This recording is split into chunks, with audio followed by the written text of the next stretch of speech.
Let's suppose we have a market where the demand is given by the demand curve D of P, and let's suppose there are many firms in this market. And we'll do the analysis from the perspective of a single firm. Suppose we add up the supply curves of all the other firms.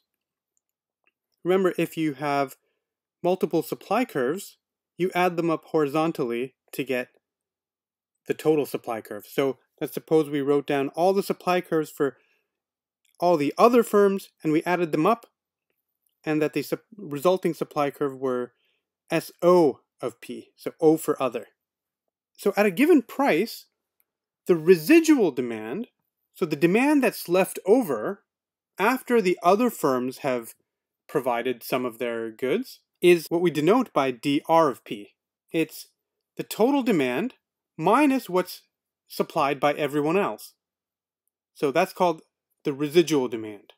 Of course, we're going to assume that if the other firms supply more than is asked for by the consumers, that the residual demand is zero. Let's look at that with a picture. So we've got our demand curve, and we've got the supply curves of everyone, all the other firms. At a given price, let's say 6, the total supply from all the other firms and the total quantity demanded are exactly equal to one another. They're both 12. So the leftover demand after the other firms have supplied is 0. At the price of 5, the other firms are only supplying a total of 9, but the consumers would like to consume 14. So there's residual demand of 5. So we could plot this on another picture. So at 6, the price of 6, remember there's 0 residual demand. At the price of 5, there's the gap here, which is 5. And we could do this for all different prices. And so for any price above 6, remember, supply by the other firms is greater than the demand from the consumers, so residual demand is going to be 0. Any price below 6, the other firms are only going to supply some quantity that's lower than the quantity demanded. So there's going to be a positive demand, and we can plot that as the residual demand. This residual demand curve that the individual firm faces, it's a lot flatter than the market demand. In fact, it's a lot more elastic. So let's represent by epsilon I the elasticity of the demand that an individual firm faces. Then the expression for EI, the formula for it, if there are n firms, it's n times the elasticity of market demand minus n minus 1 times the supply elasticity of all the other firms. So n is the total number of firms, E is the elasticity of demand, and this is the other firm's supply elasticity. The way we're going to get that equation is to differentiate the equation that defines residual demand. We're going to take the derivative of that with respect to P on both sides. So let's go ahead and do that. Let's derive this expression for elasticity of residual demand.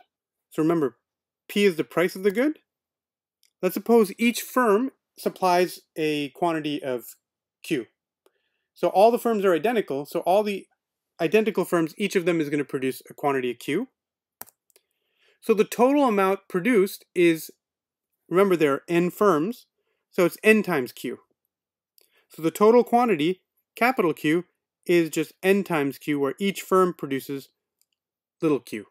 So what is the quantity supplied by all the other firms? Well, there's n minus 1 other firms, so each of them produces Q units, so it's a total of n minus 1 times Q. Let's let S be the individual firm's supply. So what is the supply? Remember, we were going to represent by SO the supply of all the other firms. There are n minus 1 of them. Each individual firm has this supply function. So the total supply of all the other firms is just n minus 1 times the quantity supplied by an individual firm, because we have n minus 1 identical firms. So each of those identical firms produces S of P at the price P. Since there's n minus 1 of them, the total quantity is n minus 1 times the amount that a single firm produces. So their total quantity supplied by the other firms is n minus 1 times S of P. The elasticity of residual demand, of course, is by definition the elasticity of the residual demand function. What's the residual demand function? It's just dr of P is just d of P minus SO of P. So we take the derivative, to get the elasticity of this, we take the derivative with respect to P and multiply by P over Q. So we'll factor out the P over Q and take the derivative of this with respect to P. That's just the derivative of this with respect to P minus the derivative of this with respect to P. So we can then multiply it out, and we get the derivative of demand with respect to P times P over Q minus the derivative of SO with respect to P times P over Q. This, however, SO of P, remember, is just n minus 1 times S of P. So the derivative of SO of P with respect to P is just going to be n minus 1 times the derivative of S with respect to P. Again, times P over Q. And that's what we have here. So we've got the derivative of d with respect to P times little p over little q.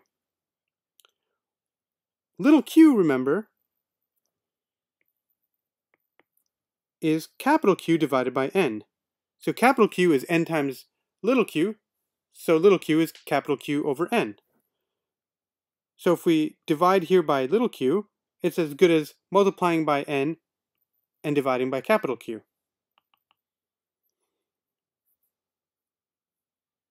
And we leave fixed here P over Q. Take a look at just this little bit here, ds dP times P over Q.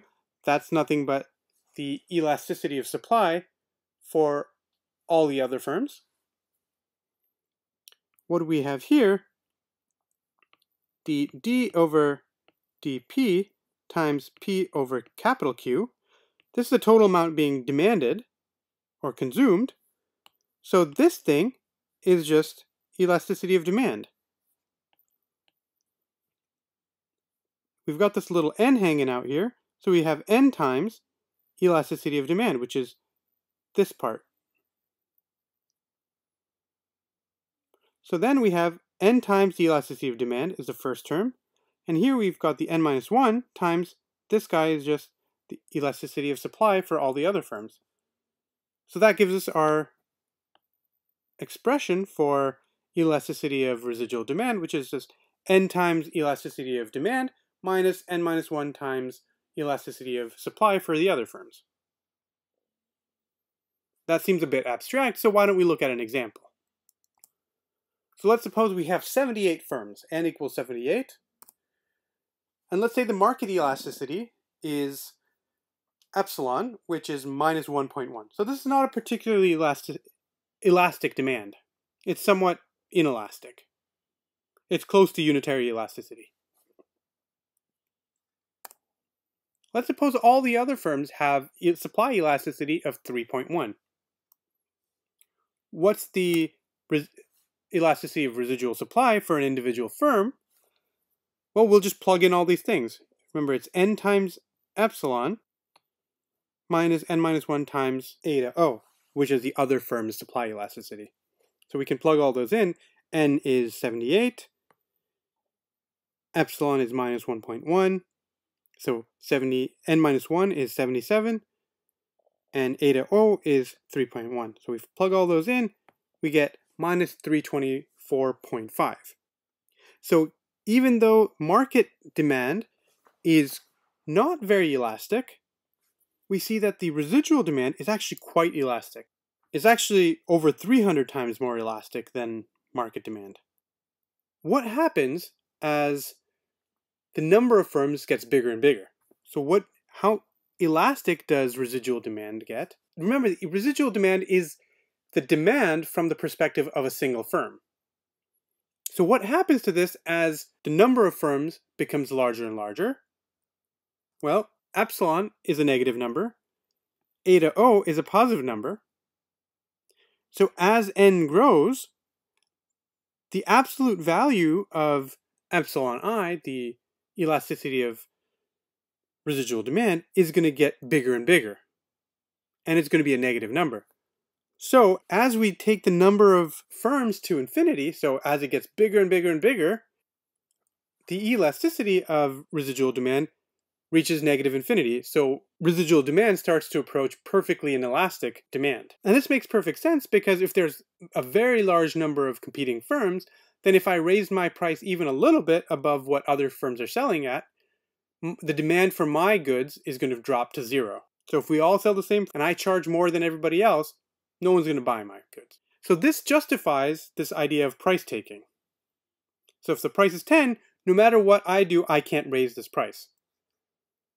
So is this a good assumption? Well, it depends. In some applications, it's going to be a close enough assumption. But the important thing here is that you have to take this as being a benchmark. So this is kind of an ideal world. And what we're going to show is, given that we have perfect competition, there's going to be certain nice properties that are going to result from that. In particular, we're going to see that the outcome of the market is going to be efficient. So as economists, our goal should be to say, look, when we observe a market, in reality, that assumption doesn't hold, but what are policies that we can implement that would get us closer to that ideal world?